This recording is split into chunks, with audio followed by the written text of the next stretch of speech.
Olá, prezados alunos do curso de Gestão Financeira. Vamos para a nossa segunda aula sobre planejamento tributário, gestão tributária.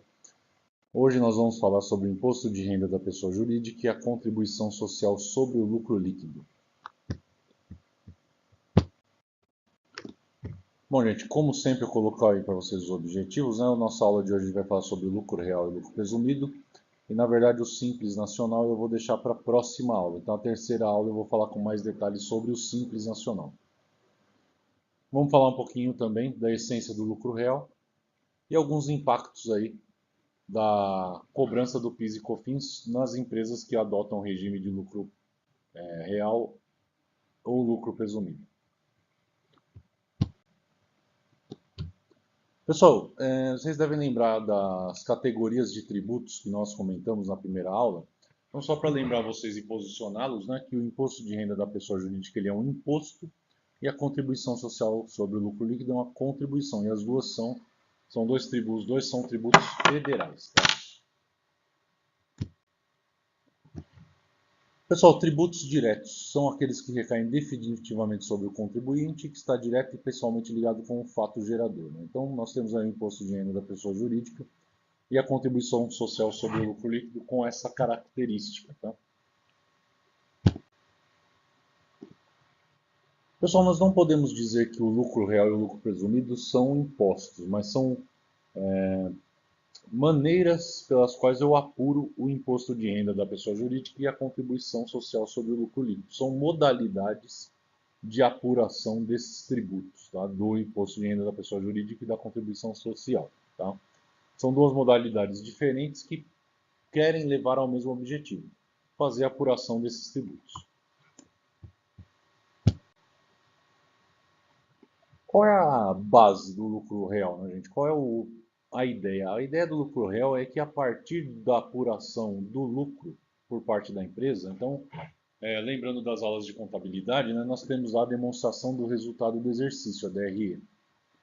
E essa demonstração do resultado do exercício, ela vai oferecer para a empresa o resultado que pode ser lucro ou prejuízo. Esse lucro apurado na DRE, ele vai sofrer alguns ajustes de adições ou exclusões e que vai possibilitar a empresa calcular algo chamado imposto de renda da pessoa jurídica e também a contribuição social sobre o lucro líquido. Na verdade, o lucro real ele é uma ele é parte da utilização do lucro da empresa, calculado pela DRE, mas com adições e exclusões previstas pela legislação. E a partir daí você calcula o imposto de renda, porque aí você já tem uma base ajustada para fazer esse cálculo. Tá? Pessoal, existem alguns critérios, né, para você determinar se a empresa deve ou não ser do lucro real. Um deles é o faturamento bruto anual, que é, por exemplo, no caso da linha de corte do lucro real e do lucro presumido, 78 milhões. Então, uma empresa hoje que fatura acima de 78 milhões, ela está obrigada a fazer o recolhimento do imposto de renda e da CSLL pelo lucro real. Uma empresa que está com faturamento abaixo de 78 milhões, ela tem condição de escolher. Então, essa empresa ela pode fazer um planejamento tributário. É melhor ela estar no lucro real ou no lucro presumido? Então, abaixo de 78 milhões, ela tem essa possibilidade. Acima, ela está obrigada ao lucro real. Bom, gente, como eu falei para vocês, o faturamento aí é um corte, né, para determinar se eu devo ou não ser, tá?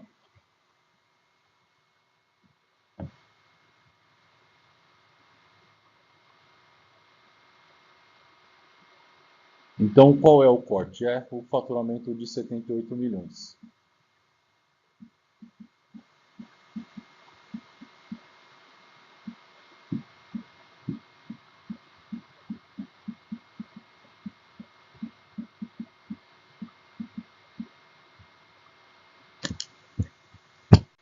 Existem, gente, outras situações nas quais as empresas elas não podem escolher o lucro presumido, elas têm que escolher o lucro real. Por exemplo, empresas da área bancária, então você tem empresas de investimento, caixas econômicas, sociedades de crédito, tá? Financeiras, corretoras, todas essas empresas elas devem obrigatoriamente estar no lucro real, independente do faturamento. Se eu tiver lucro, rendimento ou ganho de capital oriundo do exterior, eu devo obrigatoriamente também estar no lucro real. Se eu tiver algum benefício fiscal ou isenção ou redução de imposto, eu devo estar no lucro real também. Se no decorrer do ano calendário, né, eu tenha efetuado pagamento mensal pelo regime de estimativa, eu também vou estar obrigado ao lucro real. Se eu explorar atividades de serviços de assessoria creditícia, mercadológica, gestão de crédito, seleção de riscos, também relacionados com a área financeira, securitização de créditos imobiliários, financeiros e do agronegócio, também estou obrigado ao lucro real. Empresas imobiliárias, enquanto não incluídas as operações para as quais haja registro do custo orçado, tá? O custo orçado, gente, ele é um método de custo utilizado que pode ser utilizado por empresas da área de construção imobiliária, tá? Então, se a empresa ela usar o custo orçado, ela acaba sendo obrigada ao lucro real também. Nós podemos apurar o lucro real pelo modelo de real trimestral, né? Sempre por meio de balanço trimestral, ou real anual, tá? Por meio de estimativas mensais ou por meio de balanço de suspensão ou redução, que a gente vai ver daqui a pouco. Pessoal, a alíquota do imposto de renda da pessoa jurídica é de 15% e ela deve recolher, né? Além desses 15%, ela vai recolher aquilo que exceder 240 mil por ano, 60 mil no trimestre ou 20 mil no mês, ela vai ser obrigada a tributar aí, né, um adicional de 10% sobre esse excedente, tá? Também vamos ver daqui a pouco como é que vai funcionar esse cálculo. Gente, olha só, como é que isso funciona, né? A questão do lucro real trimestral. Coloquei aí para vocês um exemplo de uma empresa que tem 4 trimestres, ela teve lucro no primeiro trimestre, prejuízo no segundo, lucro no terceiro e lucro no quarto trimestre. No primeiro trimestre, ela teve um lucro de 600 mil, já ajustado, né, com as adições e exclusões. E aí, se eu aplicar 15% de imposto de renda, eu vou ter 90 mil reais. E se eu adicionar se eu fizer o cálculo do excedente, ou seja, o que passar de 60 mil reais no trimestre, eu teria aí 540 mil vezes 10%, eu tenho 54 mil reais. O meu IRPJ vai ser a soma dos 90 mil mais o adicional de 54 mil, 144.500 reais no primeiro trimestre. No segundo trimestre, vocês viram lá que ela deu um prejuízo, né? Aquele prejuízo pode ser utilizado para compensação fiscal. Então, como é que a gente vai fazer isso? Eu tive lá um prejuízo e eu vou usar esse prejuízo limitado a 30% do meu lucro. Então, quando eu passar para o segundo trimestre, eu não vou apurar porque eu tive prejuízo, né? Meu lucro real ajustado, ele apresentou prejuízo. E no terceiro trimestre eu vou apurar o meu imposto de renda e vocês viram na tabela que deu lucro, né? Um lucro de 300 mil reais. O que a legislação diz é que eu posso compensar 30% desse prejuízo fiscal, de 90, no caso 300 mil reais, né? 30% dá 90 mil. Aí eu vou olhar aquele prejuízo fiscal que eu tive. Eu tinha 400 mil reais de prejuízo fiscal e agora eu estou usando 90 mil como compensação, que é 30% do lucro desse trimestre. Então eu estou limitado a 30% do lucro, vou compensar 90 mil, fico com um lucro tributado de 300 menos 90, 210 mil. O meu IRPJ normal vai ser 210 mil vezes 15%, e o IRPJ adicional vai ser 10% sobre o que passar de 60 mil no trimestre. Eu tenho um IRPJ total de R$ 46.500. No quarto trimestre, eu vou poder também fazer a compensação do prejuízo fiscal que ainda ficou do segundo trimestre, né? Então, vocês devem lembrar que no trimestre anterior eu usei 90 mil Agora eu posso usar 30% de 500 mil, eu posso usar 150 mil. O fato é que eu vou ter que verificar se eu posso usar esse prejuízo fiscal ou não. Vamos dar uma olhadinha nisso, tá? Porque eu tenho 400 mil reais de prejuízo no segundo trimestre e eu já usei 90 mil, né? Vejam aí que eu coloquei para vocês, a apuração do terceiro trimestre, eu já usei 90 mil. Então, como eu já usei 90, daqueles 400 mil eu usei 90, eu ainda tenho 310. No próximo trimestre, o que vai acontecer? Eu vou poder usar 150 mil. Bom, 150 mais 90, eu tenho 240. Eu tinha 400 de prejuízo que eu posso utilizar, eu vou poder utilizar os 150 mil, que é 30% de 500 mil reais. O meu lucro tributado ficou como 350 mil, aplico os 15% de RPJ e aplico o meu adicional de RPJ. O que passar de 60 mil, eu vou calcular os 10% e RPJ total do quarto trimestre, 81.500. Tá? Aqui a gente tem a comparação com o quarto trimestre, o que foi calculado de IRPJ. Então, gente, o lucro real ele tem essa característica de fazer os ajustes, né, de adição ou exclusão para fazer o cálculo do IRPJ. No lucro presumido, gente, o que o governo propõe?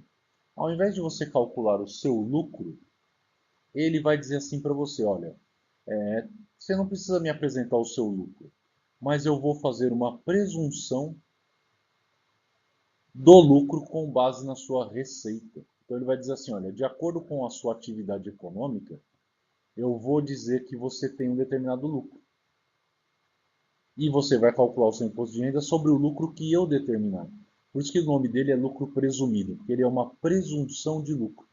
A ideia de você tributar o que passa de 60 mil reais, isso continua do mesmo jeito. Tá? Então eu tenho uma alíquota de 15%, incidente, e tem aquela de 10% sobre o adicional, que passa de 60 mil.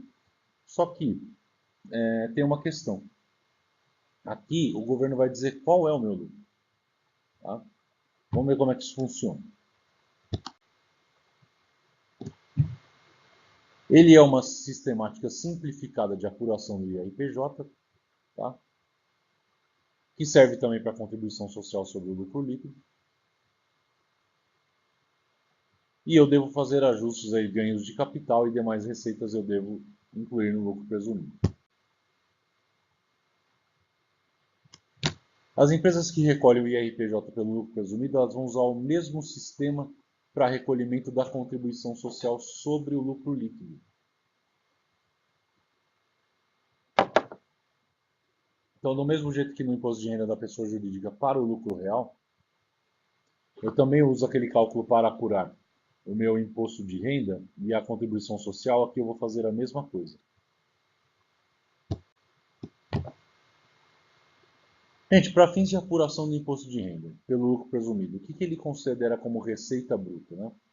Então, o produto de venda de bens nas operações de conta própria, preço dos serviços prestados e o resultado auferido nas operações de conta alheia, tal como a comissão cobrada pela representação comercial.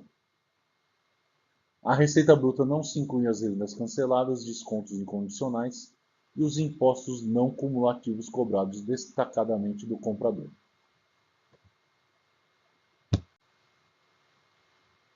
Isso aqui eu já tinha comentado com vocês, a questão do faturamento é muito importante, então eu tenho aí, eu posso optar pelo lucro presumido, a pessoa jurídica pode optar quando ela tem receita bruta até 78 milhões, ou 6 milhões e meio, né, considerando aí uma apuração mensal,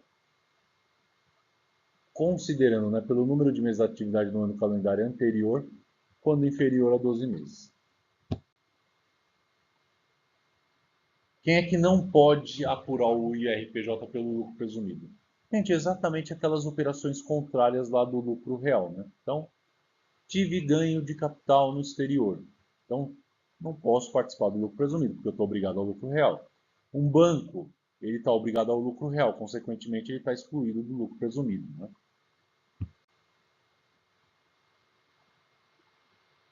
Autorizado pela legislação tributária se eu tiver benefício fiscal, eu não posso ser do lucro presumido, tem que ser do lucro real. Fazer o pagamento mensal pelo regime de estimativa. E aquela tabelinha que eu comentei com vocês, essa daqui, olha. Se eu for do comércio em geral, atacadista e varejista, eu tenho 8% de presunção de lucro. Uma revenda para consumo, 1,6%. Uma indústria, eu tenho 8%. Serviços em geral, 32%. Serviço de transporte de carga, eu vou pagar 8%. Serviço de transporte exceto de carga, 16%. Intermediação de negócios, 32%. Administração, locação ou cessão de bens, 32%. Serviços hospitalares, 8%.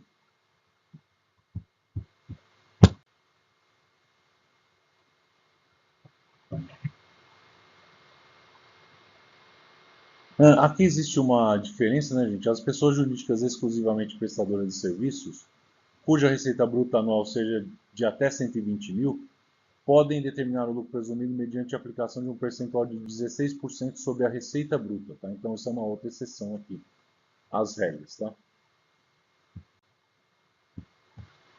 E quando eu tiver, por exemplo, uma empresa que ela tem duas atividades, por exemplo, venda de imóveis e aluguéis de imóveis, né? Bom, gente, se eu tenho dois tipos de receita, né, que têm percentuais diferentes de tributação, eu tenho que segregar essas receitas para conseguir fazer a separação e recolher o lucro presumido. Então, o IVA e RPJ pelo lucro presumido. Então, se eu tenho duas atividades, venda de imóveis e aluguel de imóveis, eu preciso fazer a separação disso para poder fazer o cálculo do lucro presumido, porque eu tenho alíquotas de presunção de lucro diferentes sobre o meu cálculo. Então, quando eu estou fazendo a contabilidade da empresa, o que eu preciso pensar? Eu tenho uma receita de venda de imóveis. Eu tenho uma outra receita de aluguel. É interessante que você separe isso em contas diferentes, né? Ou que você tenha um outro controle, para que você possa determinar qual é o percentual que você vai aplicar. Porque se eu pegar, por exemplo, toda a minha receita de aluguel, né, de venda de imóveis, e aplicar 32%, na verdade eu vou estar pagando muito mais caro do que eu deveria pagar nesse imposto de renda da pessoa jurídica e na contribuição social, porque eu estou aumentando a base de cálculo. Então eu tenho que pensar, eu tenho atividades diferentes? Tenho. Eu tenho que segregar essas atividades em função do percentual do lucro presumido? Preciso segregar. Então, faça a segregação em contas diferentes, tá? Para você poder aplicar os percentuais depois. Isso aqui eu também já comentei com vocês, né, gente? Aquilo que exceder 20 mil no mês, 60 mil no trimestre ou 240 mil no ano, eu vou adicionar 10% sobre o que passar dessa receita. Um exemplo aqui de cálculo do lucro presumido, gente, eu tenho uma receita aí, por exemplo, trimestral de 1,5 milhão. Se eu for uma empresa que está sujeita a uma carga tributária, né, de 8% de presunção de lucro, eu vou ter aí 1,5 milhão vezes 8%, 120 mil. Vou calcular o meu IR, que é 120 mil vezes 15%. E depois eu vou fazer o adicional, 120 mil menos 60 mil. E aí eu vou pegar os 60 mil, que é o que passou de 60 mil no ano, né? E vou aplicar os 10%. Então eu vou ter 6 mil reais, então 18 mil do IR PJ de 15% mais 6 mil do IR adicional, eu tenho 24 mil reais. A alíquota de 9% incide sobre 12% da receita total.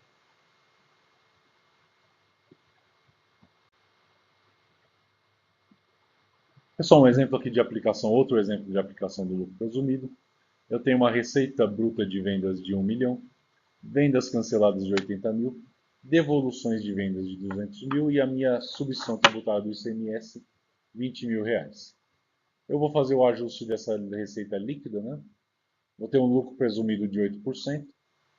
Então, quando eu tenho lá receita bruta menos vendas canceladas, menos devolução de vendas, menos ICMS-ST, eu tenho a minha receita líquida que efetivamente eu vou aplicar a minha presunção de lucro. Então, sobre R$ 700.000, eu tenho uma presunção de lucro de 8%. O meu valor de lucro presumido vai ser de 700 mil vezes 0,08 do 8%, eu tenho 56 mil. Sobre esses 56 mil, eu vou aplicar os 15% de imposto de renda. Tenho R$ 8.400. Ah, professor, mas por que você não aplicou o IRPJ adicional de 10%? Não apliquei porque não passou de 60 mil no trimestre, né? Se tivesse passado de 60 mil, eu teria que aplicar. Como não passou, eu fico só no 15%.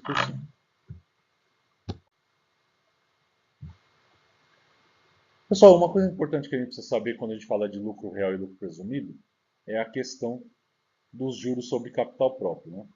Que é uma remuneração paga pela empresa para os seus acionistas, cotistas ou titulares, calculada sobre as contas do PL.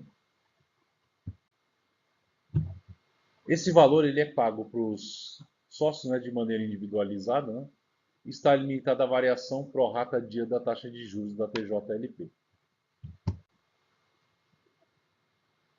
Os juros sobre capital próprio, gente, eles são tratados como despesa no resultado da empresa, né? Porém, o efetivo pagamento do crédito dos juros fica condicionado à existência de lucros, né? Então, computados antes da dedução de juros ou de lucros acumulados, em montante igual ou superior ao valor de 2 vezes os juros a serem pagos ou creditados.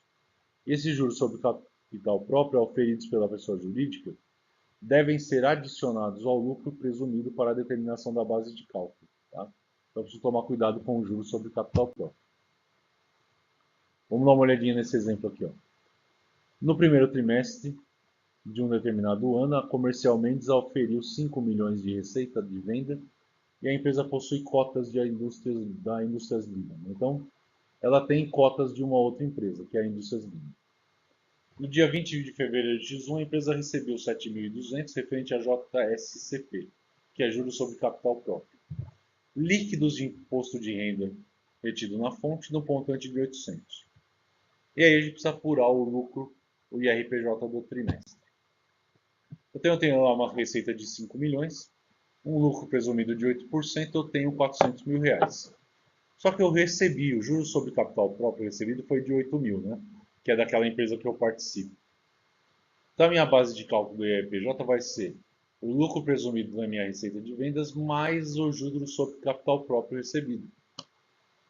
Vai dar 408 mil vezes 15%, eu tenho 61.200. Vou calcular o adicional, porque passou de 60 mil, vai dar 34.800. Meu IRPJ mais adicional deu 96 mil. Tá?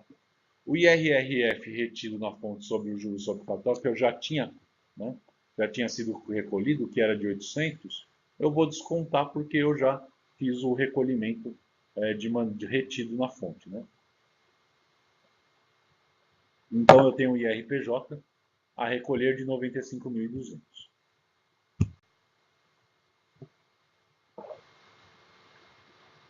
Só que é o mesmo exemplo que eu coloquei no slide anterior, que é do Souza. Tá? Aliás, livro que eu recomendo muito, que é excelente, que é o livro de contabilidade tributária do professor Edmilson Souza. Excelente livro.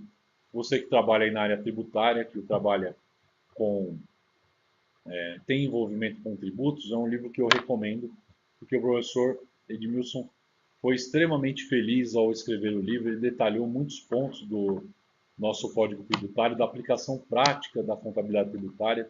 Então é um livro muito bom. Eu não estou ganhando royalties nem estou oferindo nenhum outro tipo de ganho, até porque eu não conheço o professor Edmilson, mas o livro é excelente. Recomendo a compra do livro, porque vai fazer muita diferença para você ter um livro muito bom na sua prateleira para estudar, principalmente contabilidade tributária, que é um assunto, por vezes, né, extremamente complexo. E aqui, como sempre, né, gente, vocês já estão acostumados, eu coloco para vocês aí as referências da nossa aula. Eu gosto sempre de lembrar, gente, que eu deixo para vocês lá no Moodle, né, Nós deixamos atividades, leitura ativa, questionário, e eu quero que vocês deem uma olhadinha com calma, porque as atividades são muito importantes. Pessoal, uma coisa que eu coloquei lá nos questionários e que eu sempre pergunto para os alunos, e eu vou explicar para vocês agora para a gente encerrar a aula, está relacionado com a questão da tributação do PIS e da COFINS sobre o lucro real e o lucro presumido. Tá? Existe uma diferença muito importante. As empresas do lucro real, elas têm alíquotas diferentes de PIS e COFINS das empresas do lucro presumido. E essas empresas têm também uma sistemática de pagamento diferente com relação à não cumulatividade do tributo. Então, o PIS e COFINS para a empresa do lucro real, ele é não cumulativo. Vocês devem lembrar que lá no ICMS e no IPI, nós temos essa figura da não cumulatividade. Né? Lembra que eu utilizo os meus créditos de entrada para abater nos meus débitos de saída? O ICMS funciona assim. Eu uso a não cumulatividade a meu favor. Para as empresas do lucro real, você tem a figura da não cumulatividade para o PIS e a COFINS também. Para as empresas do lucro presumido, o PIS e COFINS eles são cumulativos. Eu pago sobre a receita final do mês, tá? Então, gente, muita atenção nisso. Além das alíquotas serem diferentes do lucro real e do lucro presumido para o PIS e para a COFINS, nós temos também a questão da não cumulatividade, tá? Isso faz muita diferença, gente, na hora de fazer uma parametrização, por exemplo, de um ERP, na hora de determinar as alíquotas que vão ser aplicadas sobre uma nota de saída, porque os percentuais são diferentes para os dois regimes, tá? Os percentuais são diferentes e também a questão da não cumulatividade vai fazer toda a diferença. Então, olhem com calma, pesquisem sobre isso. Eu coloquei lá para vocês o material. Tem perguntas lá no questionário. Olha com calma lá, olha, lucro real, o PIS e COFINS é não cumulativo. O lucro presumido, o PIS e COFINS são cumulativos. Olha na internet, procura lá as alíquotas que são aplicadas. Eu deixei lá o material para vocês lerem, mas eu quero que vocês deem uma olhadinha também, porque essas questões são do nosso questionário, tá bom? Bom, gente, nossa aula está se encerrando aqui. Mais uma vez eu deixo meus abraços para vocês, meus cumprimentos, desejo de uma ótima semana. Não deixem de postar lá no Moodle as dúvidas que eu vou entrando lá e respondendo para vocês. Se houver algo mais urgente, pode mandar um e-mail ari.almeida@metodista.br, mas preferencialmente eu peço que você poste lá no Moodle as suas perguntas, porque lá é o nosso canal oficial da Universidade Metodista, ok? Desejo para vocês uma ótima semana, fiquem com Deus e até a nossa próxima aula, última aula de gestão tributária. Um grande abraço para vocês.